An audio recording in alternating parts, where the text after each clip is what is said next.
ઓમ શ્રી ગણેશાય નમઃ. જય શ્રી કૃષ્ણ મિત્રો.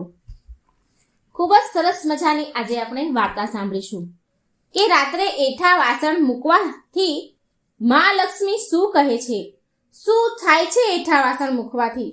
આ સમયમાં મિત્રો કોઈ માનતું નથી, પણ જે શાસ્ત્રમાં જણાવ્યું હોય એ કંઈ ખોટું પણ હોતું નથી.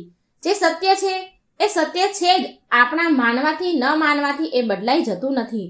ઘણીવાર આપણા ઘરમાં મુશ્કેલીઓ, દરિદ્રતા, દુઃખ, સમસ્યાઓનું કારણ આપણી અમુક ટેવો પણ હોય છે જે આપણને નજર આવતી નથી. તો એવો જ આ સરસ મજાનો સમજાય એવો વિડીયો છે, તો પૂરા ધ્યાનથી મનથી સાંભળજો. અને વિડીયો સારો લાગે તો લાઈક અને શેર કરજો, અને આ ચેનલને સબસ્ક્રાઈબ કરવાનું મિત્રો ભૂલશો નહીં. ઓમ નમઃ શિવાય.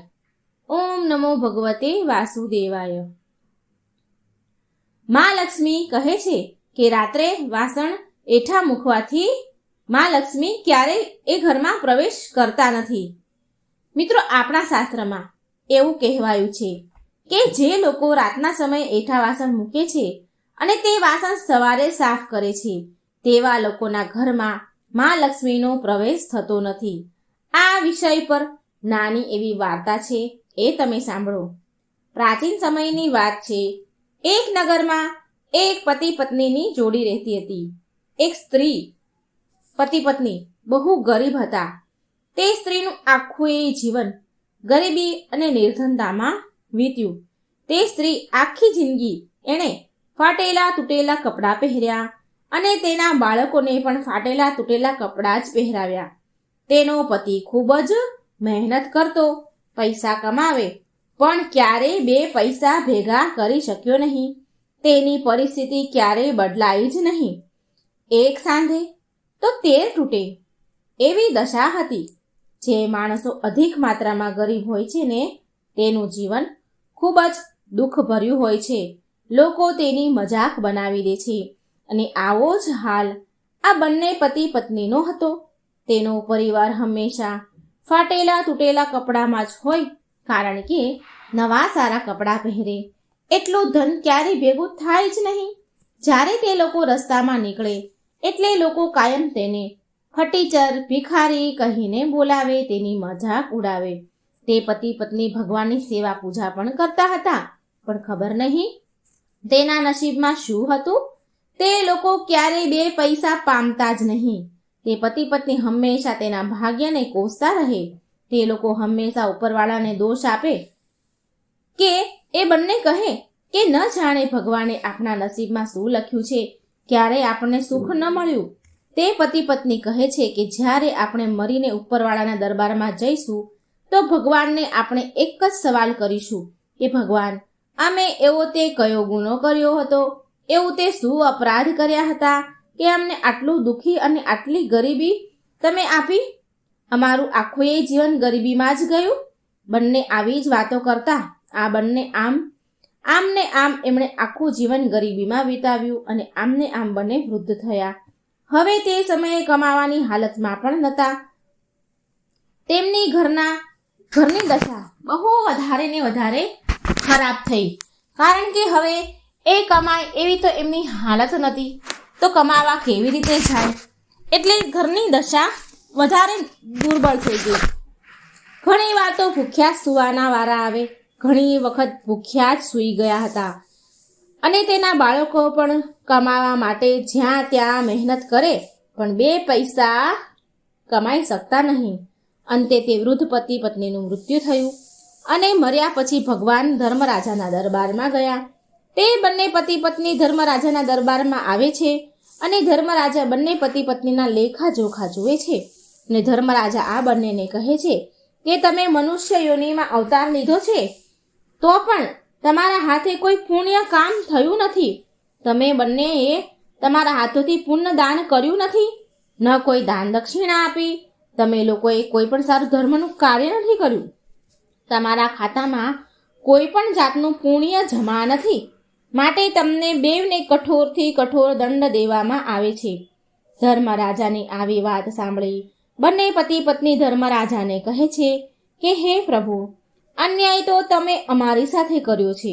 પ્રભુ, જો તમે અમને ગરીબીમાં ન રાખ્યા હોત, જો તમે અમારા નસીબમાં થોડું એ ધન લખ્યું હોત, ધન આપ્યું હોત, તો પ્રભુ અમે અમારા હાથોથી જરૂર દાન ધર્મ કર્યું હોત, જરૂર પુણ્ય કર્યું હોત. પણ ભગવાન, અમને તો અમારા પેટ ભરવા પૂરતું પણ ધન અન્ન મળતું ન હતું. તો દાન પુણ્ય તો કેવી રીતે કરીએ? ક્યાંથી દાન કરીએ? ધર્મરાજા બંને પતિ પત્નીને કહે છે કે તમે મારી વાત સાંભળો કે મારું કામ તમારા લેખા જોખા જોવાનું છે. મારું કામ તમારું ભાગ્ય લખવાનું નથી. જો તમારે એ જાણવું હોય કે તમારા ભાગ્યમાં શું લખ્યું છે, શું લખ્યું હતું, તો તે જાણવા માટે તમારે બ્રહ્માજી પાસે જવું પડે. પરમપિતા બ્રહ્માજી તમને બતાવી શકશે કે તમારું ભાગ્ય ઉદય કેમ ન થયો, તમારું જીવન ગરીબીમાં કેમ નીકળ્યું. અને ધર્મરાજા તે બંનેને બ્રહ્મલોકમાં જવાનું કહે છે. બ્રહ્મલોકમાં તે બંને જાય છે તો બ્રહ્માજી તે પતિ પત્નીને કહે છે કે હે મનુષ્ય, તમે અહીં શું કામ આવ્યા છો? અહીં આવવાનું કારણ શું છે? તમને બંનેને અહીં આવવાની અનુમતિ કોણે આપી? ત્યારે તે બંને બ્રહ્માજીને કહે છે કે અમે ધર્મરાજાના આદેશ અનુસાર અહીં સુધી પહોંચ્યા છીએ. હે પરમપિતા બ્રહ્મદેવ, અમે એ જાણવા માંગીએ છીએ કે મનુષ્ય યોનિ મળવા છતાં પણ અમારું ભાગ્ય ઉદય કેમ ન થયું? એવું તે શું કારણ છે કે અમારું એ આખું જીવન ગરીબીમાં જ ગયું? હે પરમપિતા બ્રહ્મદેવ, અમને આ વાત જણાવો. ત્યારે પરમપિતા બ્રહ્માજી તે પતિ પત્નીનું ભાગ્ય અને તેના લેખાજોખા જુએ છે. આ લોકોના ભાગ્યમાં શું લખ્યું હતું? અને પરમપિતા બ્રહ્માજી તેમનું ખાતું ખોલે છે અને જુએ છે. અને પછી બોલ્યા, મનુષ્ય, તમે બંને જૂઠું બોલો છો. તમારા ખાતામાં, તમારા નસીબમાં તો ઘણું બધું ધન લખ્યું છે. ત્યારે બ્રહ્માજીને તે પતિ પત્ની કહે છે કે બ્રહ્માજી, તમે અમારા જીવનકાળની સ્થિતિ જોઈ શકો છો અને કેવું ગરીબીનું જીવન અમે જીવ્યા છીએ તે ધ્યાન કરીને તમે જોઈ લો. પ્રભુ બ્રહ્માજી, જો અમારા ભાગ્યમાં ધન લખ્યું હોત તો ધરતી લોકમાં અમને ધન કેમ ન મળ્યું? અમારા ભાગ્યમાં જો ધન છે જ તો અમને ધન મળ્યું કેમ નહીં? જો અમારા ભાગ્યમાં તમે ધન યોગ લખ્યો હતો તો અમે ગરીબીની જીવન કેમ જીવ્યા? અમને ગરીબી કેમ મળી? આનું શું કારણ છે? પ્રભુ, અમને જણાવો. તો બ્રહ્માજી બોલ્યા કે આનું કારણ તો હું તમને ન બતાવી શકું. આનું કારણ તો તમને મા લક્ષ્મી બતાવી શકશે. માટે તમે વિષ્ણુ લોકમાં જાઓ. વિષ્ણુ લોક ગયા પછી તમને ખબર પડશે કે તમને મનુષ્ય અવતાર મળ્યા બાદ અને ભાગ્યમાં ધન હોવા છતાં પણ તમને ધન, બરકત, સંપત્તિ કેમ ન મળી? આના પાછળનું શું કારણ છે? બ્રહ્માજીનો આદેશ મેળવી તે પતિ પત્ની વિષ્ણુ લોકમાં ગયા. વિષ્ણુ લોકમાં આવ્યા પછી મા લક્ષ્મી શ્રી નારાયણને પ્રણામ કરે છે અને મા લક્ષ્મી અને શ્રી નારાયણને બંને પતિ પત્ની પ્રણામ કરે છે અને તેમના ભાગ્ય વિશે પૂછે છે. તે બંને મા લક્ષ્મી અને નારાયણને પૂછે છે કે હે પ્રભુ, અમે મનુષ્ય અવતાર અમને મળ્યો અને મનુષ્ય અવતાર મળ્યા બાદ અને બ્રહ્માજીના કહેવા પ્રમાણે અમારા ભાગ્યમાં ઘણું ધન વૈભવ લખ્યું છે. અમને અમારા જીવનમાં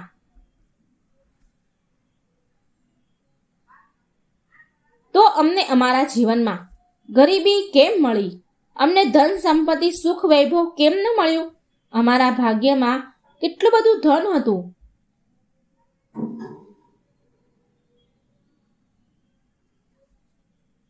છતાં પણ અમારું જીવન ગરીબીમાં જ કેમ ગયું? અમારે આ જાણવું છે. આનું કારણ શું છે? એટલે ભગવાન વિષ્ણુ લક્ષ્મીજીને કહે છે કે દેવી લક્ષ્મી, હવે તમે જ કહો કે તમારું આગમન આ લોકોના ઘરે કેમ ના થયું? તમે એમના ઘર સુધી કેમ ન પહોંચ્યા? જો કે પરમ પિતાએ તેના ભાગ્યમાં તો ધન લખ્યું હતું ને, તો તમે તેમના ઘરે કેમ ન ગયા? ત્યારે મા લક્ષ્મી શ્રી હરિ વિષ્ણુને કહે છે કે પ્રભુ, તમને એ વાત તો સારી રીતે ખબર હશે ને કે જે ઘરમાં ગંદકી રહે છે, જે ઘરોમાં સફાઈ નથી હોતી, ગંદકી હોય છે, એ ઘરોમાં રાતના સમયના એઠા વાસણ પડેલા હોય છે, તે ઘરોમાં મારું આગમન નથી થતું. તે ઘરના દરવાજેથી જ હું પાછી વળી જાઉં છું. એટલે વિષ્ણુ ભગવાન તે બંને પતિ પત્નીને પૂછે છે કે તમે તમારા ઘરમાં એઠા વાસણ રાખતા હતા? એટલે તે ગરીબ સ્ત્રી હતી તે બોલી, હા પ્રભુ, સવારના વાસણ હું સાફ કરતી હતી, પણ રાતના વાસણ તો હું એઠા જ મૂકી દેતી હતી. આ આદત મને પહેલેથી જ હતી કે રાતના વાસણ ક્યારે હું સાફ કરતી જ ન હતી. રાતના વાસણ રોજ સવારે જ સાફ કરતી હતી. ત્યારે વિષ્ણુ ભગવાન બંને પતિ પત્નીને કહે છે કે તો આ તમારા ગરીબીનું કારણ આ જ છે, કારણ કે મા લક્ષ્મીનું આગમન રાતના સમયે જ થાય છે. પૃથ્વી લોક પર મા લક્ષ્મી બધા જ મનુષ્યના ઘરે રાતે બ્રહ્મ મુહૂર્તમાં જાય છે, અને એ સમયે જો તમારા ઘરમાં ગંદકી હોય તો લક્ષ્મીજી તમારા ઘરના દરવાજેથી જ પાછા વળી જાય છે. અને મા લક્ષ્મીજી બંને પતિ પત્નીને કહે છે કે સંસારમાં જે પણ લોકો ઘરમાં હેઠા વાસણ મૂકે છે તો એ વાસણમાં ગંદકી રહે છે, માખીઓ, જીવજંતુ મણમણે છે, તે વાસણમાં જીવજંતુ થાય છે, અને ગંદકીના કારણે ઘરમાં નકારાત્મકતા ઉર્જા ઉત્પન્ન થાય છે, અને અલક્ષ્મીનો પ્રવેશ તે ઘરમાં થાય છે. તે ઘરમાં દરિદ્રતા આવી જાય છે, અને જ્યાં દરિદ્રતા હોય તેવા ઘરમાં મા લક્ષ્મીનો પ્રવેશ ક્યારેય ન હોય, મા લક્ષ્મીનો વાસ ક્યારેય ન થાય. બંને પતિ પત્નીને તેની કરણીનું ફળ ભોગવવું પડ્યું. બંને આ આદતના કારણે ગરીબ રહ્યા, અને તે બંનેને આ જાણ્યા પછી ઘણો પછતાવો થયો કે આપણે જો આપણા ઘરમાં એઠા વાસણ ન રાખ્યા હોત તો મનુષ્ય જીવનમાં ધનની પ્રાપ્તિ થઈ હોત. મનુષ્ય જીવનમાં ધનની પ્રાપ્તિ થઈ હોત, પુણ્ય કમાયા હોત. લક્ષ્મીજી કહે છે કે એઠા વાસણ જ્યાં હોય છે ત્યાં અલક્ષ્મીનો પ્રવેશ થાય છે, દરિદ્રતા વાસ કરે છે, માટે ત્યાં મારો પ્રવેશ ક્યારેય નહીં થાય. પાછળથી પછતાવો કરવા છતાં તો સારું છે કે એકવાર વધારે મન લગાવી કોશિશ કરવી જોઈએ. આજકાલ લોકો જલ્દી નિરાશ થઈ જાય છે, હાર માની લે છે, અને પોતાના સપના સાથે કોમ્પ્રોમાઇઝ કરી લે છે. પછી જેવી રીતે ધીમે ધીમે સમય વીતી જાય છે, પછી એવો વિચાર કરે છે કે એકવાર કદાચ કોશિશ કરી લીધી હોત તો સારું હતું. તો મિત્રો, આ હતી મા લક્ષ્મીની કથા. મિત્રો, આપણે માતા લક્ષ્મીની, ભગવાન વિષ્ણુની સરસ મજાની કથા સાંભળીશું, માતાજીનો મહિમા સાંભળીશું. વિડીયો અંત સુધી જોજો. માતાજીની, લક્ષ્મીજીની વાર્તા અધૂરી છોડતા નહીં. પૂરા ધ્યાનથી, મનથી અંત સુધી વિડીયોને સાંભળજો. વિડીયો સારો લાગે તો લાઈક અને શેર કરવાનું ભૂલશો નહીં. કોમેન્ટ બોક્સમાં માતાજીનું નામ પણ જરૂર લખજો. જય મા લક્ષ્મી. એક ગામમાં ગરીબ એક બ્રાહ્મણ રહેતા હતા. એ નિયમિત રૂપથી ભગવાન શ્રી વિષ્ણુની પૂજા કરતા હતા, અને તેની ભક્તિથી પ્રસન્ન થઈને ભગવાન વિષ્ણુએ તેને દર્શન દીધા અને તેને મનોકામના માંગવા માટે કહ્યું. તો બ્રાહ્મણ કહે છે, બ્રાહ્મણ બોલ્યા કે મારી ઈચ્છા છે કે શ્રી લક્ષ્મીજીનો નિવાસ સદાય મારા ઘરમાં થઈ જાય. આ સાંભળી ભગવાન વિષ્ણુએ કહ્યું, લક્ષ્મીજીને પ્રાપ્ત કરવાનો સરળ માર્ગ બ્રાહ્મણને બતાવ્યો. ભગવાન વિષ્ણુ કહે છે કે મંદિર સામે એક સ્ત્રી દરરોજ આવે છે અને છાણા થાપે છે. તું એને તારા ઘરે આવવાનું નિમંત્રણ આપજે. એ સ્ત્રી દેવી લક્ષ્મી છે. એના ઘરે આવી જવા બાદ તારું ઘર અન્ન ધનથી ભરાઈ જશે. તારા ઘરે બોલાવીશ તો તારું ઘર ધનથી ધાન્યથી ભરાઈ જશે. આમ કહીને ભગવાન વિષ્ણુ અંતર ધ્યાન થઈ ગયા. બીજા દિવસે સવારે 4 વાગે બ્રાહ્મણ મંદિર સામે જઈને બેસી ગયા, અને લક્ષ્મીજી પણ છાણા થાપવા માટે આવ્યા. તો બ્રાહ્મણે તેને એના ઘરે આવવા માટે નિવેદન કર્યું. એ સ્ત્રીને બ્રાહ્મણની વાત સાંભળી લક્ષ્મીજી સમજી ગયા કે આ બધું શ્રી હરિ વિષ્ણુ ભગવાનના કહેવાથી થયું છે. લક્ષ્મીજીએ બ્રાહ્મણને કહ્યું, તું મહાલક્ષ્મીનું વ્રત કર. મહાલક્ષ્મીએ એમનું અસલ દિવ્ય સ્વરૂપ પ્રગટ કર્યું, અને લક્ષ્મીજીએ કહ્યું બ્રાહ્મણને કે તું મહાલક્ષ્મીનું વ્રત કરજે. 16 દિવસ વ્રત કર, અને 16મા દિવસે ચંદ્રમાને અર્ઘ્ય આપવાથી તારી સર્વ મનોકામના પૂરી થશે. બ્રાહ્મણે દેવીના કહ્યા અનુસાર વ્રત અને પૂજન કર્યું, અને દેવીને ઉત્તર દિશા તરફ મુખ રાખીને પોકારવા લાગ્યા લક્ષ્મીજીને, અને લક્ષ્મીજીએ તેમનું વચન પૂરું કર્યું. એ દિવસથી આ વ્રત પૂરી શ્રદ્ધાથી કરવામાં આવે છે. જે ભક્ત પૂરી શ્રદ્ધાથી મનથી આ વ્રત કરે છે તો મા લક્ષ્મી તેની સર્વ મનોકામના પૂરી કરે છે, અને મા લક્ષ્મી તેની કૃપા સદાય એના ભક્ત પર વરસાવે છે. બોલો મહાલક્ષ્મીની જય. લક્ષ્મીજીની બીજી કથા. ભગવાન વિષ્ણુ અને લક્ષ્મીજીની આ કથા છે. એક સમયની વાત છે. એકવાર મહાલક્ષ્મી અને ભગવાન વિષ્ણુ પૃથ્વી પર વેશ બદલીને આવ્યા ભ્રમણ કરવા માટે. સાધુ અને સાધ્વીનું વેશ ધારણ કર્યું. એટલે મહાલક્ષ્મી ભગવાન વિષ્ણુને પૂછે છે કે સ્વામી, તમે પૃથ્વીલોક પર કયા ઉદ્દેશથી આવ્યા છો? શું કોઈ ભક્ત ઉપર સંકટ આવ્યું છે કે તમે પણ અને મને સાથે પણ તમે લઈ આવ્યા છો? એટલે શ્રી હરિ હસીને બોલ્યા કે દેવી, આ મૃત્યુલોક તો સહુ પોતાના કર્મ અનુસાર કષ્ટ ભોગવે છે. મૃત્યુલોકમાં હરેક વ્યક્તિ, હરેક મનુષ્ય, હરેક જીવ પોતાના કર્મ અનુસાર કષ્ટ, સુખ, દુઃખ ભોગવે છે. હું એ જોવા માંગુ છું કે આટલા કષ્ટ સહન કર્યા બાદ પણ શું પુણ્ય કમાય છે મનુષ્ય? ભક્તિ કરે છે કે નહીં? તો સૌથી પહેલા શ્રી હરિ અને મહાલક્ષ્મી એક ધનવાન શેઠના ઘરે પહોંચે છે. ત્યાં જઈને દરવાજે ઊભે રહીને શેઠજીને અવાજ દે છે, બોલાવે છે. અવાજ સાંભળીને શેઠજી બહાર આવ્યા. ભગવાન બોલ્યા કે શેઠજી, તમારા ઉપર તો મા લક્ષ્મીની બહુ કૃપા છે ને, છતાંય તમે દુઃખી કેમ છો? આનું શું કારણ છે? મહાલક્ષ્મી અને ભગવાન વિષ્ણુ સાધુ રૂપમાં શેઠજીને આવું પૂછે છે. શેઠજી એમને જોઈને રડવા લાગ્યા અને બોલ્યા કે હે સાધુ મહારાજ, મારા કષ્ટનું કારણ આ ઘર જ છે જેને તમે લક્ષ્મીજીની કૃપા કહો છો. મારું બધું જ ધન મારા દીકરાઓ લઈ ગયા, મારા દીકરાઓએ લઈ લીધું અને મને અને મારી પત્નીને અહીં છોડીને ચાલ્યા ગયા. હવે હું આ ઘરમાં મારી પત્ની અને હું બંને રહીએ છીએ અને મારી પત્ની બહુ બીમાર છે. એ હંમેશા તેના દીકરાઓને યાદ કર્યા કરે છે.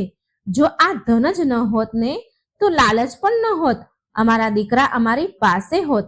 આ સાંભળીને ભગવાન વિષ્ણુ બોલે છે, શેઠજી, તમારા દુઃખનું કારણ તમારું ધન નથી પણ તમારા કર્મ છે. તમે ધન ગરીબો પર અત્યાચાર કરીને કમાયા છો અને બાળકોનું એ ધનથી પાલન પોષણ કર્યું છે. આટલું બોલીને મહાલક્ષ્મી અને ભગવાન ત્યાંથી ચાલ્યા ગયા. આગળ ચાલ્યા પછી તેમને એક ખેડૂત મળે છે જે મરેલા બળદ પાસે બેસીને રડી રહ્યો હતો. મહાલક્ષ્મીએ તેને કહ્યું કે ભાઈ, તું કેમ રડી રહ્યો છે? ખેડૂત બોલ્યો કે ધનના લાલચના કારણે આ બળદ મરી ગયો છે. વધારે ધન કમાવાની લાલચમાં હું એને દિવસમાં ખેતરોમાં કામ કરાવતો અને રાતમાં કુલ્હોમાં લગાવી દેતો હતો, પણ કાલથી મારે ભૂખ્યા જ રહેવું પડશે. જો સંસારમાં ધન ન હોત ને તો મને લાલચ પણ ન આવત અને આજે મારો બળદ જીવતો હોત, મરત નહીં. તો લક્ષ્મીજીએ કહ્યું, સ્વામી, આ શું માયા છે? હું તો એમ વિચારતી હતી કે સંસારમાં ધન વૈભવના કારણે મારી પૂજા લોકો કરે છે, પણ લોકો તો ધનથી જ હેરાન પરેશાન છે. ત્યારે ભગવાન શ્રી હરિ બોલ્યા, ના દેવી, એમ નથી. આ બધા કર્મના ફળ છે. આ બળદ એક શાહુકાર હતો ગયા જન્મમાં, જે લોકોને ઉધાર તો આપતો, ઉધાર આપીને તેનો ગુલામ બનાવી લેતો હતો અને ખૂબ કામ કરાવી લેતો હતો અને એનાથી દિવસ રાત કામ કરાવતો. એનું ઋણ ચૂકવવા માટે આ જન્મમાં એ બળદ બન્યો અને આજે એનું ઋણ ઉતરી ગયું તો એ અવસાન પામ્યું. તો લક્ષ્મીજી બોલ્યા, પરંતુ સ્વામી, આ બધા પાછળ ધન જ તો મોટું કારણ છે. આ સાંભળીને શ્રી હરિ વિષ્ણુ કહે છે, ચાલો આગળ ચાલીએ. આગળ થોડે દૂર બહાર એક ઝૂંપડી પાસે પહોંચ્યા. એ ઝૂંપડી આગળ દીવો જગતો હતો. ભગવાન શ્રી હરિને મહાલક્ષ્મી આગળ ચાલ્યા તો એક ઝૂંપડી દેખાણી અને એ ઝૂંપડીની બહાર દીવો પ્રગટતો હતો. ભગવાન વિષ્ણુ ત્યાં ઝૂંપડી પાસે ગયા અને બહાર ઊભા રહીને બૂમ પાડી કે કોઈ છે ઘરમાં? અમને ભોજન કરાવો. આ સાંભળી એક સ્ત્રી ઘરની બહાર આવી બોલી કે હે સાધુજનો, પધારો પધારો, આટલા નાના એવા ઘરમાં તમારું સ્વાગત છે. એ બંને અંદર ગયા. મહાલક્ષ્મી અને શ્રી હરિ અંદર ગયા ઝૂંપડીમાં અને મહાલક્ષ્મી બોલ્યા કે તમે ઘરની બહાર દીવો કેમ મૂક્યો છે? એ સ્ત્રીને કહે છે. ત્યારે એ સ્ત્રી બોલી કે માં, મારું નામ સુજાતા છે. મેં આ દીવો અવર જવર કરનારા લોકો માટે મૂક્યો છે, જેનાથી એ અંધારામાં રસ્તો ન ભટકી જાય. જો એમને કોઈ તકલીફ હોય તો અમે તેને મદદ પણ કરી શકીએ. આ બધું સાંભળીને ભગવાન વિષ્ણુ બોલ્યા કે અમારે તમારા ઘરે ભોજન કરવું છે. આ સાંભળી સુજાતા બોલી કે હે સાધુ મહારાજ, તમારે થોડો સમય રાહ જોવી પડશે ભોજન માટે, કારણ કે મારા પતિ હજી શેઠજીના ઘરે કામ કરી રહ્યા હશે. એ મજદૂરી કરીને જે કમાઈને લાવશે એમાંથી ખાવાનો સામાન લાવશે, ત્યારે જ હું તમને ભોજન કરાવી શકીશ. આ સાંભળી લક્ષ્મીજી બોલ્યા કે તારી પાસે તો ધન નથી, જો તારા પતિ કંઈ નહીં લાવે તો શું થશે? સુજાતા બોલી કે શ્રી હરિ અને મહાલક્ષ્મીની કૃપાથી એક સમયનું ભોજન તો અમને જરૂર મળી જાય છે. એ અમારા માટે ઘણું છે, ઘણું બધું છે. એટલું અમારા માટે ભગવાનની કૃપાથી અમે અત્યાર સુધી ક્યારેય ભૂખ્યા નથી સૂતા, તો આજે પણ ભૂખ્યા નહીં સૂઈએ. આનાથી વધારે લાલચ અમને નથી. થોડી વારમાં સુજાતાનો પતિ આવ્યો અને સામાન લઈ આવ્યો અને બંનેએ જમવાનું બનાવ્યું અને સાધુ મહારાજ અને તેની પત્ની જે ભગવાન હતા તેમની સામે મૂક્યું. જમવાનું મૂકીને સુજાતા બોલી, આ રૂખું સુખું અમે ભગવાનનો પ્રસાદ સમજીને ગ્રહણ કરીએ છીએ રોજ. તમે પણ પ્રસાદ સમજીને ગ્રહણ કરો. તમે પણ પ્રસાદ સમજીને જમો. આનાથી તમને સંતોષ મળશે, સંતુષ્ટિ મળશે. ભગવાન વિષ્ણુ અને મા લક્ષ્મીએ પ્રેમથી ભોજન કર્યું. ભોજન કર્યા પછી લક્ષ્મીજી બોલ્યા કે અમે તો ભોજન કરી લીધું, પણ તમારા માટે કંઈ જ નથી વધ્યું. સુજાતા બોલી, નહીં નહીં, હજી એક ચોખાનો દાણો બચ્યો છે, એ અમારા માટે ઘણો છે. ભગવાનનો પ્રસાદ ચાખવા પણ મળી જાય ને તો એ પરમ સૌભાગ્યની વાત છે. બંને પતિ પત્નીનું સમર્પણ પ્રેમ જોઈને ભગવાન વિષ્ણુ અને મા લક્ષ્મી એના અસલ સ્વરૂપમાં પ્રગટ થયા. શ્રી હરિ બોલ્યા કે સૌથી મોટું ફળ સંતોષનું છે. ધન બધા માટે જરૂરી છે, પરંતુ લાલચમાં ફસાયેલો માણસ એ ધનનું પણ સુખ નથી ભોગવી શકતો. તમે બંને આજે પોતે ભૂખ્યા રહીને અમને ભોજન કરાવ્યું છે. આજથી આ ઘરમાં અન્ન ધનના ભંડાર ભર્યા રહેશે. બંને પતિ પત્ની એના ચરણોમાં પડી ગયા અને બોલ્યા, ભગવાન, જો તમારે અમને કંઈક આપવું જ હોય તો તમારી ભક્તિ પ્રદાન કરો, તમારી ભક્તિ આપો. ભગવાન વિષ્ણુ અને મા લક્ષ્મીએ તેને આશીર્વાદ આપ્યા અને અંતર ધ્યાન થઈ ગયા. એ દિવસથી બંને પતિ પત્ની ભજન અને સત્સંગમાં બધો જ સમય વિતાવા લાગ્યા. બોલો જય શ્રી હરિ ભગવાન વિષ્ણુની જય, મહાલક્ષ્મીની જય. મહાલક્ષ્મીની વૈભવલક્ષ્મીની વ્રત કથા. એક સમયની વાત છે. એક શહેરમાં શીલા નામની સ્ત્રી એના પતિ સાથે રહેતી હતી. શીલા ઘણી ધાર્મિક સ્વભાવની હતી અને ભગવાનની કૃપાથી એને જે કંઈ પ્રાપ્ત થયું હતું એને એમાં ઘણો સંતોષ હતો. શહેરનું જીવન જરૂર જીવતી હતી શીલા, પણ શહેરના જીવનનો રંગ તેના પર હજી ચડ્યો ન હતો. ભજન, કીર્તન, ભક્તિભાવ અને પરોપકારનો ભાવ એનામાં હજી પણ હતો. એ એના પતિ અને તેની ગૃહસ્થીમાં ખુશ હતી. આડોશ પાડોશના લોકો તેના વખાણ પ્રશંસા કરતા હતા. જોતા જોતામાં સમય ઘણો બદલાયો, ઘણો વીત્યો અને તેનો પતિ કુસંગતનો શિકાર થઈ ગયો. એ અમીર બનવાનું સપનું જોવા લાગ્યો. વધારે ને વધારે ધન મેળવવાને લાલચમાં ખોટા રસ્તા પર ચાલી નીકળ્યો. જીવનના રસ્તા પર ભટકવાના કારણે તેની સ્થિતિ ભિખારી જેવી થઈ ગઈ. ખરાબ મિત્રો સાથે સંગત થઈ ગઈ. ખરાબ મિત્રો સાથે રહેવાથી તે દારૂ, જુગાર અને નશાવાળા પદાર્થોનું સેવન કરવા લાગ્યો. આ ખરાબ આદતોના કારણે તેને બધું જ ખોઈ દીધું. તે શીલા સાથે મારપીટ કરવા લાગ્યો. શીલાના ઘરેણા ગીરવે મૂકી દીધા. તેનું ઘર અને તેની આવી પરિસ્થિતિ જોઈ અને શીલા બહુ દુઃખી રહેવા લાગી. પરંતુ એ ભગવાન પર બહુ શ્રદ્ધા રાખતી હતી, ભગવાન પર વિશ્વાસ રાખવા વાળી હતી અને તેને ભગવાન પર બહુ વિશ્વાસ હતો. એક દિવસ બપોરના સમયમાં તેના ઘરના દરવાજે કોઈકે દરવાજો ખખડાવ્યો. એટલે શીલાએ દરવાજો ખોલ્યો તો સામે પાડોશના ડોશીમાં ઊભા હતા. માજીના ચહેરા ઉપર એક વિશેષ તેજ, પ્રેમ અને સ્નેહ હતો. એમના ચહેરા પર સ્નેહ છલકી રહ્યો હતો. દેવી જેવા દેખાતા હતા. શીલાએ માજીને ઘરની અંદર લાવી અને બેસવા માટે કહ્યું. માજી બોલ્યા, કેમ શીલા, મને ઓળખી નહીં તું? દર શુક્રવારે લક્ષ્મીજીના મંદિરે ભજન કીર્તન કરવા માટે તું આવતી હતી ને? એ સમયે ત્યાં હું આવું છું, છતાં પણ શીલા કઈ સમજી નહીં. પછી એ માજી બોલ્યા, શીલા, તું બહુ દિવસથી મંદિર કેમ નથી આવી? તો હું તને જોવા આવી છું. તને મેં બહુ દિવસથી મંદિરમાં જોઈ નહીં, તો હું તને જોવા આવી. માજીના અતિ પ્રેમ ભર્યા શબ્દથી શીલાનું હૃદય પીગળી ગયું. માજીના સરસ પ્રેમના વ્યવહારથી શીલાને ઘણી શાંતિ મળી અને શીલાએ તે માજીને તેના ઘરની પરિસ્થિતિની બધી જ વાત કરી, બધું સંભળાવ્યું. આ બધું સાંભળીને માજી બોલ્યા, મા લક્ષ્મી તો પ્રેમ અને કરુણાનો અવતાર છે. તેમના ભક્તો પર હંમેશા મમતા રાખે છે. માટે તું ધીરજ રાખ અને માતા લક્ષ્મીનું વ્રત કર. આનાથી બધું જ સારું થઈ જશે. શીલાના પૂછવા પર માજીએ તેને વ્રતની બધી જ વિધિ કહી. માજી બોલ્યા, બેટા, મા લક્ષ્મીનું આ વ્રત બહુ સરળ છે. આ વ્રતને વૈભવ લક્ષ્મી વ્રત કહેવાય છે. આ વ્રત કરવાવાળાની બધી જ મનોકામના પૂરી થાય છે અને એ સુખ સંપત્તિ અને તેને યશ પ્રાપ્ત થાય છે. તે દિવસે વ્રતનો સંકલ્પ કર્યો. શીલા આંખો બંધ કરીને બોલી તો આંખો ખોલી તો કોઈ સામે હતું નહીં. એ વિચારવા લાગી કે આ માજી ક્યાં ગયા?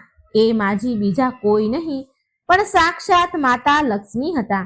બીજા દિવસે શુક્રવાર હતો તો સવારે વહેલા ઉઠી સ્નાન કરીને સ્વચ્છ વસ્ત્ર પહેરીને શીલાએ માજીના કહ્યા પ્રમાણે પૂરા મનથી વૈભવ લક્ષ્મીનું વ્રત કર્યું. અંતે પ્રસાદનો ભોગ લગાવ્યો. આ પ્રસાદ શીલાએ સૌથી પહેલા એણે એના પતિને આપ્યો, તેના પતિને ખવડાવ્યો. પ્રસાદ ખાતાની સાથે તેના પતિના સ્વભાવમાં ઘણો બધો ફરક પડી ગયો. તેણે શીલાને મારકૂટ કરવાનું બંધ કર્યું અને હેરાન પણ ન કરી. તેના મનમાં વૈભવ લક્ષ્મી વ્રત માટે શ્રદ્ધા વધી ગઈ. શીલાએ પૂરી શ્રદ્ધા અને ભક્તિથી 21 શુક્રવારનું વ્રત પૂર્ણ કર્યું. 21મા શુક્રવારે કહ્યા પ્રમાણે ઉદ્યાપન વિધિ કરીને 7 સ્ત્રીઓને વૈભવ લક્ષ્મી વ્રતની 7 પુસ્તકો ઉપહારમાં આપ્યા. પછી માતા લક્ષ્મીના ધન લક્ષ્મીના સ્વરૂપની છબીને વંદન કરીને માને મનમાં તે પ્રાર્થના કરવા લાગી. ધન લક્ષ્મી સ્વરૂપની છબીને વંદન કરી અને પ્રાર્થના કરવા લાગી કે હે મા ધનલક્ષ્મી, મેં તમારું વૈભવ લક્ષ્મીનું વ્રત કરવાની માનતા કરી હતી. એ વ્રત આજે મેં પૂર્ણ કર્યું છે.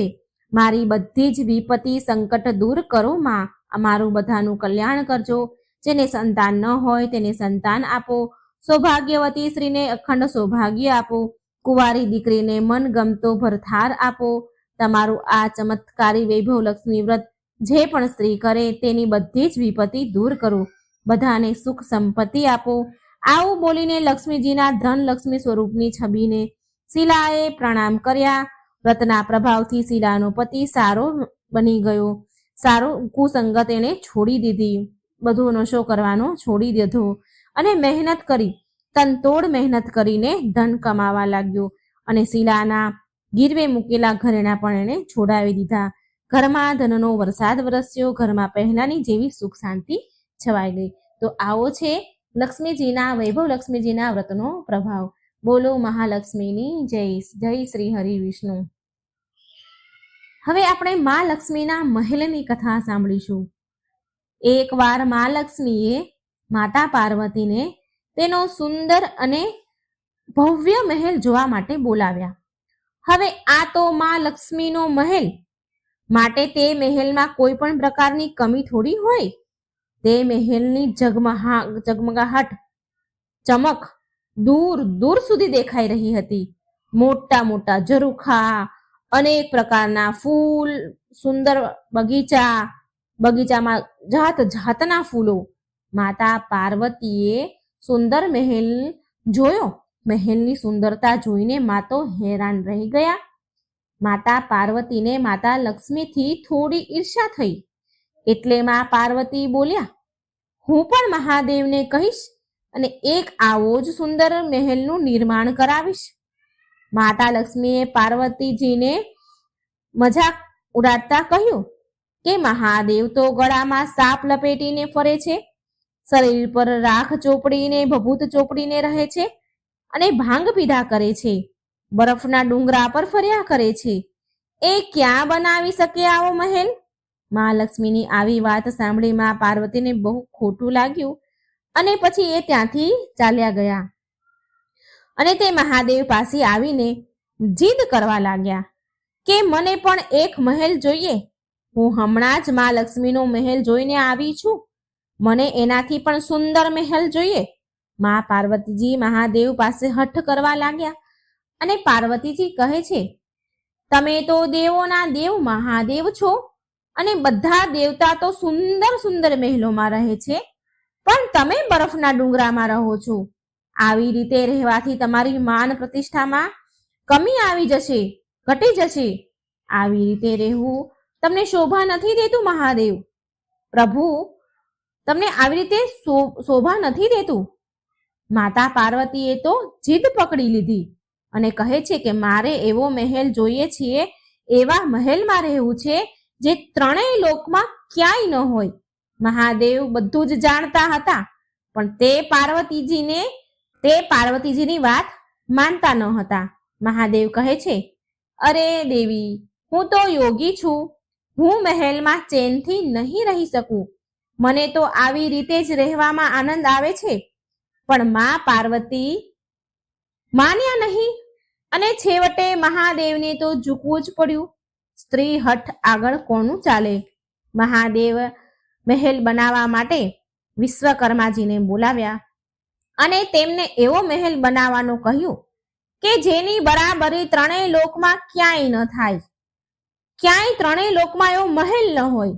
વિશ્વકર્માજી મહેલ બનાવવા માટે જગ્યા શોધવા લાગ્યા.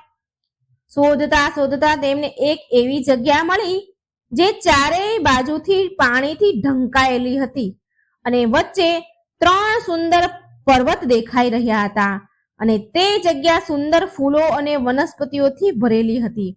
મિત્રો, આ બીજી કોઈ પણ નહીં પણ લંકા હતી. વિશ્વકર્માજી તેમના કામમાં તો લાગી ગયા અને વિશ્વકર્માજીએ થોડા જ સમયમાં સુંદર મહેલ તૈયાર કરી દીધો. તેની સુંદરતા તો અપાર હતી. પૂરો મહેલ સોનાથી બન્યો હતો. મોટા મોટા સોનાના ઝરૂખા, સુંદર સુંદર બાગ બગીચા. મહેલ એટલો બધો સુંદર હતો કે જે પણ તેને અંદર જાય, જે પણ તે મહેલને જુએ તે તેના વખાણ કરતા જ ન થાકે. માતા પાર્વતીએ ગૃહ પ્રવેશનું મુહૂર્ત નીકાળ્યું. બધા દેવી દેવતાઓને બોલાવવામાં આવ્યા અને ગ્રહ પ્રવેશની પૂજા માટે તેમણે રાવણને બોલાવ્યો, કારણ કે રાવણ બહુ વિદ્વાન પંડિત હતો. રાવણે ગ્રહ પ્રવેશની પૂજા પૂરી વિધિ વિધાનથી કરાવી. પૂજા સમાપ્ત થયા પછી ભોળાનાથે રાવણને દક્ષિણા માંગવાનું કહ્યું અને રાવણના મનમાં પણ લાલચ આવી ગઈ અને આ રાવણ પણ તે સોનાના મહેલને જોતો જ રહી ગયો હતો. રાવણ બોલ્યો, મને તો દક્ષિણામાં આ મહેલ જ જોઈએ છે. પાર્વતીજી આ સાંભળીને બહુ દુઃખી થઈ ગયા અને સાથે તેમને બહુ જ ક્રોધ આવી રહ્યો હતો. મા પાર્વતી બોલ્યા, રાવણ, તે મને બહુ દુઃખી કરી છે. મેં કેટલી હઠ કરીને મહાદેવ પાસે આ મહેલ બનાવડાવ્યો અને તે આ મહેલ જ મારી પાસેથી માંગી લીધો. જે મારું અરમાન હતું, મારું સપનું હતું, મારી ઈચ્છા હતી, એ જ તે માંગી લીધું. મા પાર્વતી કહે છે, રાવણ, તું કઈ બીજું પણ માંગી શકતો હતો, પણ તે મહેલ માંગીને મારું સપનું તોડી નાખ્યું. માને બહુ ક્રોધ આવ્યો. બહુ ક્રોધમાં આવીને મા પાર્વતીજી રાવણને શ્રાપ આપે છે કે મહાદેવનો જ એક અંશ એક દિવસ આ મહેલને બાળીને રાખ કરી દેશે અને તેની સાથે જ તારા કુળનો પણ વિનાશ પ્રારંભ થઈ જશે. તે મા પાર્વતીનો જ શ્રાપ હતો, જેના કારણે ભગવાન શિવનો અવતાર હનુમાનજીએ લંકાને સળગાવી દીધી હતી. તો મિત્રો આ હતી મહાલક્ષ્મી અને મા પાર્વતીની સરસ મજાની વાર્તા. સાંજના કચરો વાળવા વિશેની કથા છે. મિત્રો સવારમાં બ્રહ્મ મુહૂર્તમાં કચરો વાળવો એ તો આપણે બધા જ જાણીએ છીએ અને ઘણા લોકો કરતા પણ હશે. પણ સાંજના જે 4 વાગ્યાનો કચરો વાળવાનો જે સમય છે આ વિશે ઘણું બધું સમજવા જેવું છે. આ વાર્તામાં લક્ષ્મીજી કહે છે. ખૂબ જ સરસ મજાનો વિડીયો છે મિત્રો, અંત સુધી સાંભળજો.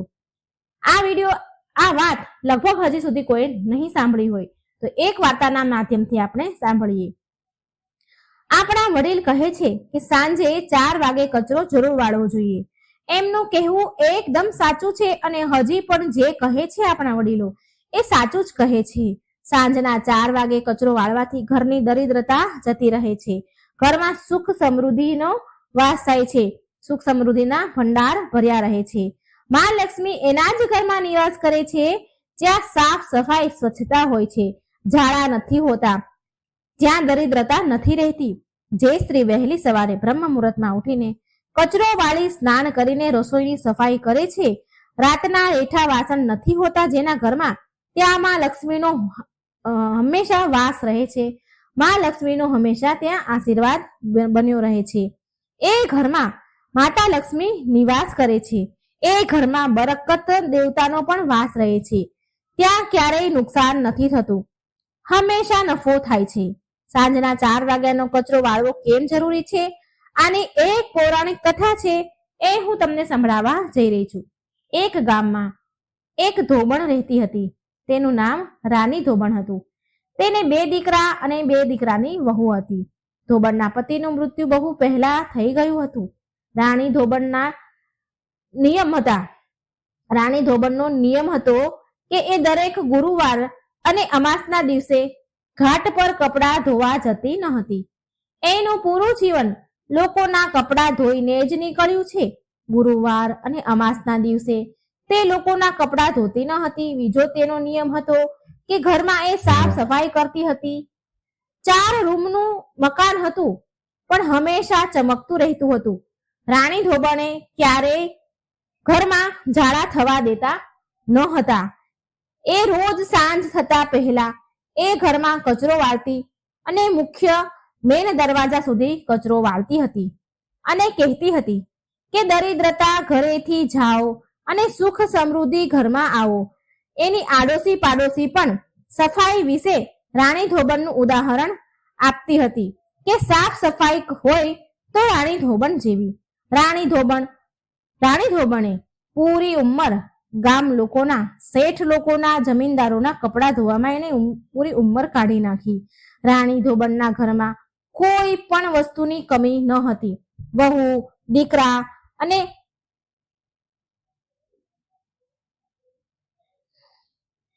હવે વહુ અને દીકરા પણ કપડા ધોવાનું કામ કરવા લાગ્યા, કારણ કે હવે રાણી ધોબણની ઉંમર થઈ ગઈ હતી. એનાથી હવે કામ બહુ થતું ન હતું. એટલે કપડા ધોવાનું કામ તેણે તેના દીકરાઓને સોંપી દીધું હતું. એ ઘરે જ રહેતી હતી. રાણી ધોબણ હવે ઘરે જ રહે છે, પણ ઘરની સાફ સફાઈ ની પૂરી જવાબદારી હજી એના ઉપર જ હતી. આખા ઘરનું કામ અને સાફ સફાઈ હજી એ રાણી ધોબણ જ કરતી હતી. એક દિવસની વાત છે, રાણી ધોબણ બીમાર પડી ગઈ એટલે એને ખાટલો પકડી લીધો. 2-4 દિવસ તો વહુએ ઘરની સાફ સફાઈ બહુ સારી રીતે કરી, પણ જેમ જેમ દિવસ વીતવા લાગ્યા તો ઘરની સાફ સફાઈનું ધ્યાન દેવાનું વહુએ બંધ કરી દીધું. આ બાજુ રાની ધોબણ પથારીમાં રહીને ઘરની હાલત જોઈને દુખી રહેવા લાગી. એક દિવસ એના દીકરાને કહ્યું કે બેટા, વહુઓને કહો ને કે ઘરની સાફ સફાઈ ચોખ્ખાઈ પર ધ્યાન આપે, રોજ સવારે અને સાંજે કચરો વાળે, નહીં તો આપણા ઘરમાંથી દરિદ્રતા, લક્ષ્મીજી ચાલે જશે ને દરિદ્રતા આવશે, ઘરમાં દરિદ્રતાનો વાસ થઈ જશે. દીકરાઓ પણ બંને દીકરાઓએ એક કાને સાંભળ્યું અને બીજા કાનેથી કાઢી નાખ્યું. રાણી ધોબણ પથારીમાં પડ્યા બડબડતી હતી, હે મા લક્ષ્મી, મેં પૂરું જીવન, મારી પૂરી ઉંમર ઘરમાં સાફ સફાઈ રાખી છે, રોજ સવારે સાંજે કચરો વાળ્યો છે અને એના કારણે તમે મારા ઘરમાં બિરાજમાન રહ્યા છો. પણ હવે મારી વહુઓ નથી કરી રહી આ કામ, પણ તમે મારું ઘર છોડીને ક્યારેય ન જતા માં. મારા ઘરમાં દરિદ્રતા આવવા ન દેતા. એક દિવસ માં લક્ષ્મીએ વિચાર્યું કે ધોબણની વહુને તો રસ્તા ઉપર લાવી જ પડશે, એને ભાન ઠેકાણે લાવવું જ પડશે. ત્યારે માં લક્ષ્મી એક વૃદ્ધ ડોશીનું રૂપ લઈને રાણી ધોબણની ધર્મની બહેન બનીને એમના ઘરે આવ્યા અને એમની સાથે એક લોખંડની પેટી પણ લાવ્યા હતા અને માં લક્ષ્મી તેમની સાથે રહેવા લાગ્યા. એટલે એક દિવસ બંને વહુએ ડોશી બનેલા લક્ષ્મીજીને પૂછ્યું, માસીજી, આ તમારી પેટીમાં શું છે? ત્યારે માતા લક્ષ્મી બનેલા ડોશી બોલ્યા, અરે વહુઓ, મારે કોઈ સંતાન નથી, પતિ પણ નથી રહ્યા, તો આ ધન ભરેલી પેટીને હું શું કરીશ? મેં વિચાર્યું કે મારી બહેનના દીકરાઓ પણ મારા જ દીકરાઓ છે ને, હું આ ધન તમને બંનેમાંથી એકને આપીશ, જે ઘરનું બધું જ સારી રીતે કામ કરશે અને જે હું કહીશ એ બધા કામ કરશે, તો હું એને આ ધન ભરેલી પેટી આપી દઈશ. હવે ધોબણની વહુઓ તો બહુ ખુશ થઈ ગઈ. બંને વહુઓ તેમની સાસુ અને માસીજીની ખૂબ સેવા કરવા લાગી. જેવું સાસુ અને ડોશી બનેલા લક્ષ્મીજી કહે એવો બંને વહુઓ હવે કરવા લાગી. વહુઓ પ્રેમથી રહેવા લાગી. તેમની વચ્ચે જે લડાઈ ઝઘડા થતા હતા એ પણ બંધ થઈ ગયા. રોજ સવારે બ્રહ્મ મુહૂર્તમાં ઉઠે અને પૂરા ઘરમાં કચરો વાળે અને પછી સ્નાન વગેરે કરી ચૂલો રસોડું બધું સાફ કરી અને ઘાટ પર કપડાં ધોવા જાય. સાંજે 4 વાગે કચરો વાળે. આવી રીતે પૂરો દિવસ કામ કરતી. ક્યારે આમ 1 મહિનો વીતી ગયો, કઈ ખબર જ ન પડી. એક દિવસ સાંજના સમયે બંને વહુઓએ સાસુ અને માસીજીની ખૂબ હસીને વાત કરવાનો અવાજ સાંભળ્યો અને એ રાતે બંને વહુ વિચારે છે કે આ બંને ડોશીઓને તો ઊંઘ જ નથી આવી રહી. મોડી રાત સુધી ખબર નહીં શું વાતો કરી રહી છે. હવે આપણે સવારે ઉઠીને જ પૂછશું એમને. પછી બીજા દિવસે રોજની જેમ સવારે વહુઓ ઉઠી કચરા વાળ્યા, નાહી ધોઈ રસોઈ સાફ કરી. જ્યારે સાસુમાં અને ડોશી બનેલા લક્ષ્મીજીને ચા આપવા ગઈ વહુઓ, તો સાસુમાં તો સૂઈ રહ્યા હતા, પણ ડોશીમાં જે લક્ષ્મીજી હતા એ ક્યાંય દેખાયા નહીં. બંને વહુઓ અને છોકરાઓએ આખું ઘર તપાસ્યું, પણ માસીજી તેમને ક્યાંય દેખાયા નહીં. ત્યારે તેમણે એની સાસુમાને જગાડ્યા અને પૂછ્યું, સાસુમા, માસીજી ક્યાં ગયા? અમે પૂરું ઘર જોયું પણ એ ક્યાંય દેખાતા નથી. ત્યારે મોટા દીકરાએ માસીની જે લોખંડની પેટી હતી એ ખોલીને જોયું તો એમાં માતા લક્ષ્મીની બહુ જ સુંદર મૂર્તિ હતી. સાથે એમાં એક ચિઠ્ઠી પણ લખેલી હતી. દીકરાએ પત્ર મોટેથી વાંચ્યો અને બધાએ સાંભળ્યો. એમાં લખ્યું હતું કે મારા બાળકો, હું તમને સુધારવા આવી હતી. તમે તમારી માની વાત માની નહીં, તમારી માતાની વાત સાંભળી નહીં. તમારી માએ ઘરમાં ક્યારેય ગંદકી નથી રાખી, એવો ક્યારેય એના જીવનમાં ક્યારેય દરિદ્રતા પણ નથી આવી. એના જીવનમાં ક્યારેય દરિદ્રતા નથી જોઈ. તમારી માં પથારીમાં રહીને દુખી થઈ રહી હતી. મનમાં ને મનમાં એ બોલતી હતી કે મારી વહુઓ ઘરમાં કચરા પોતા સારી રીતે નથી કરતી, ગંદકી રહે છે, સાંજનો કચરો પણ નથી વાળતી. ઘરમાં દરિદ્રતાનો વાસ થઈ જશે માં. અને એ મને કહેતી હતી, હે માં લક્ષ્મી, તમે મારા ઘરે દરિદ્રતા ન આવવા દેતા, માટે હું તમને શિક્ષા આપવા આવી હતી. તમને બધાને સબક હવે મળી ગયો છે. આ સાંભળીને બધાની આંખોમાં તો આંસુ આવી ગયા. દડ આંસુ વહેવા માંડ્યા. જે દીકરો ચિઠ્ઠી વાંચી રહ્યો હતો એ પણ ખૂબ રડવા લાગ્યો. ત્યાર પછી વહુ અને દીકરાઓએ પોતાની માતાની માફી માંગી, રાણી ધોબણની માફી માંગી અને એમની ભૂલ સ્વીકારી. ત્યાર પછી મા લક્ષ્મી તેમની સામે સાક્ષાત રૂપમાં પ્રગટ થયા. બધાએ મા લક્ષ્મીના ચરણ પકડી લીધા અને તેમની ભૂલની માફી માંગી. માતા લક્ષ્મી બોલ્યા, મારા બાળકો, મેં જે તમને શીખ આપી છે એ હંમેશા યાદ રાખજો અને મારી વહુઓ, તમે આ વાતને પાલવે ગાંઠ બાંધી લો કે હું એ ઘરમાં નિવાસ કરું છું જે ઘરમાં સાફ સફાઈ રહે છે, જે ઘરમાં ઝાડા નથી હોતા, જ્યાં મોટાનું સન્માન થાય છે, બાળકોને પ્રેમ કરવામાં આવે છે, જે ઘરમાં લડાઈ ઝઘડા નથી થતા, પ્રેમથી રહે છે. હું એ ઘરમાં નિવાસ કરું છું સદાય માટે. બધાએ મા લક્ષ્મીના પગ પકડી લીધા અને માફી માંગી અને મા લક્ષ્મીએ એમને ઢગલો આશીર્વાદ દીધા. અને રાણી ધોબણને કહ્યું કે આપણે આજે પણ બંને બહેનો જ છીએ અને જ્યારે તારું મૃત્યુ થશે તો તારા મૃત્યુ બાદ મારા લોકમાં જ તું નિવાસ કરીશ. જય હો મા લક્ષ્મી. તો મિત્રો, આ વાર્તાના માધ્યમથી મેં તમને જણાવ્યું કે ઘરમાં સાફ સફાઈ કરવી કેટલી જરૂરી છે અને સાંજના 4 વાગે કચરો વાળવો પણ ખૂબ જ જરૂરી છે. જ્યારે તમે સાંજે 4 વાગે કચરો વાળો છો ત્યારે વાળતા વાળતા બોલતા જવું.